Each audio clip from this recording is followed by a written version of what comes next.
It's no secret today that Sean Murray, head of Hello Games, lied to our faces.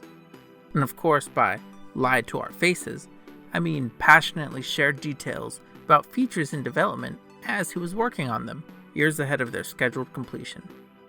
To anyone who's worked in any project-based industry, it's a well-known fact that scope changes over the course of a project for any number of reasons.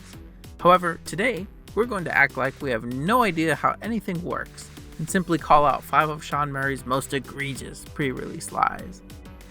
So let's start with lie number 5.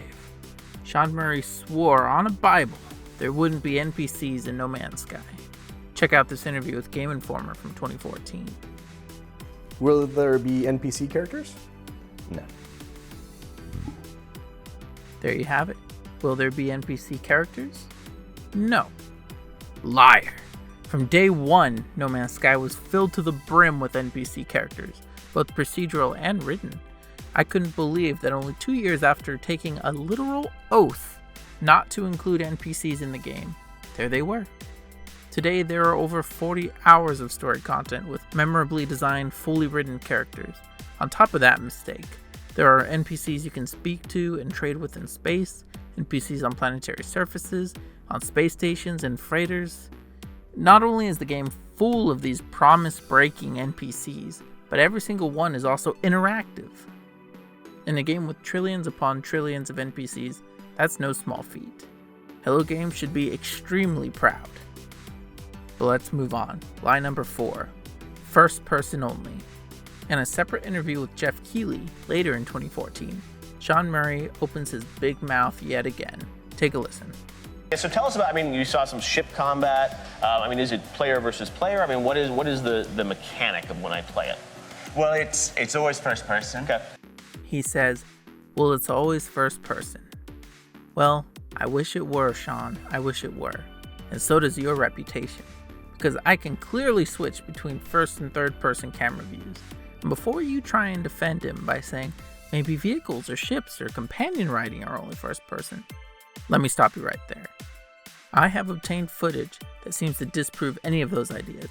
In fact, it seems like no matter what you're doing in the game, you can choose for yourself how you would like to experience it.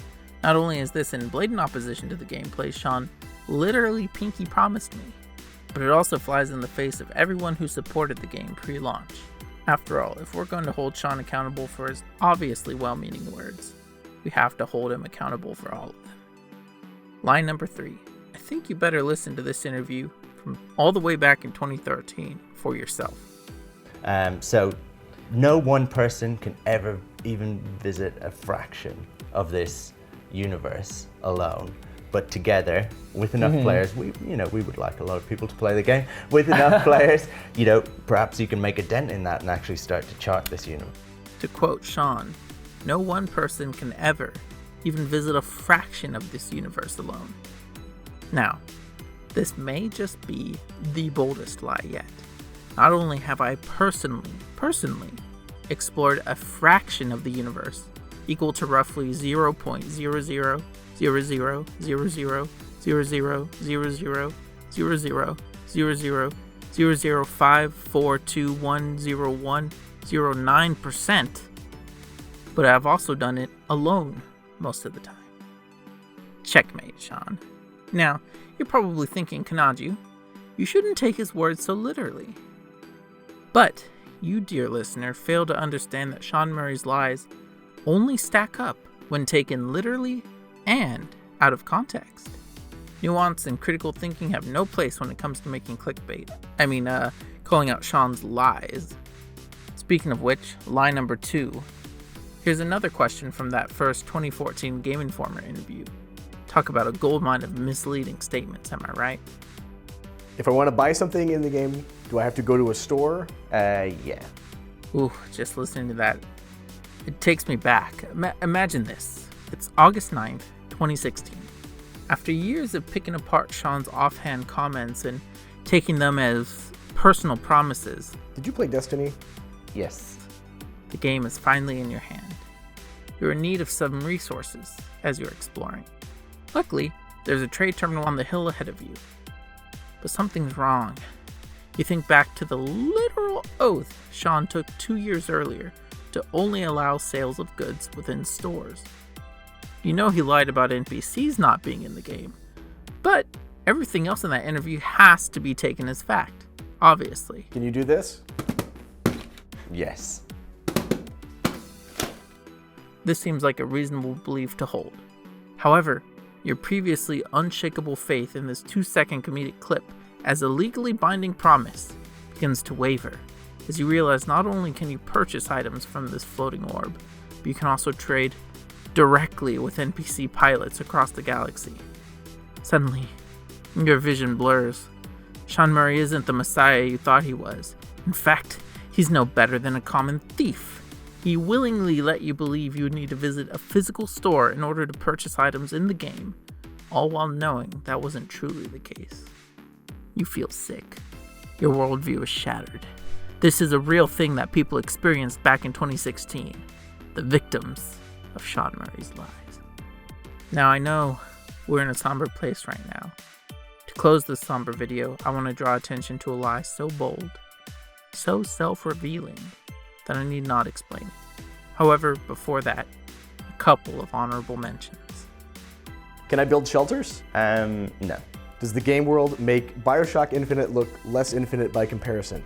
Yes. Will I get bored playing this game? Sometimes. Can I rename Earth something better? No. Will the word follow appear on my screen at any time? No. Can you ride a dinosaur? No, you can't. Can you have more than one spaceship? No. Now, as unbelievable as those were, prepare yourself for his greatest sin. I will simply let the clip speak for itself. You be the judge of whether or not Sean was telling the truth. Can you settle a bet? Sure. Is No Country for Old Man Sky a good wordplay? No, it's not. Well, that wraps that up. The top 5 lies of Sean Murray. In case you didn't notice or couldn't tell, this video was published on April 1st, 2022. April Fools! In reality, obviously, I love Sean and the team at Hello Games, and I wish them the best. I hope this dumb video demonstrated just how silly it is to try and hold a game to standards set by casual conversations years in the past. As both a web and game designer, it's super obvious to me that games change scope over the course of development. Hell, look at literally any of the BioShock games and tell me the first public demo was anything like the final product. Game development is difficult, and so is marketing. When I picked up my day one copy of No Man's Sky back in 2016, I absolutely loved it. Up to that point, I had watched every trailer, every demo, every interview, and even still, I couldn't believe Hello Games had actually pulled off what they advertised. Imagine my surprise though when I went online and I just see people complaining that the high action, co-op, MMO, realistic space simulation, RPG to end all games that they were clearly promised was actually just a casual universe-sized survival sandbox. I know, as silly as that sounds, but seriously, we never saw a single screenshot or gameplay clip of multiplayer or even half the stuff people imagined would be in the game. But, you know, that's a whole nother discussion for another time. Anyways, I hope you enjoyed this strange video. Rest assured though, I will be going back to normal content next week. And yes, that will mean the next one is a regular No Man's Sky video, so look forward to that. Before I go though, what was your experience with No Man's Sky at launch? Did you feel misled by the promise of the ultimate game made by only 6 people? Or were you impressed with the console game that lets you land and explore anywhere on any planet? Or did you start playing after years of updates added content far beyond the scope of the original game? Let me know in the comments below. P.S. If this video upset you at all, I genuinely apologize. Everyone goes into the game with different expectations. I personally believe the gaming media did most of the hyping up for the game rather than Sean, and that it's easier for people to point to a single person to blame. But, you know, that's just conjecture, and that's my personal opinion. But until next time, that's all for now. Bye!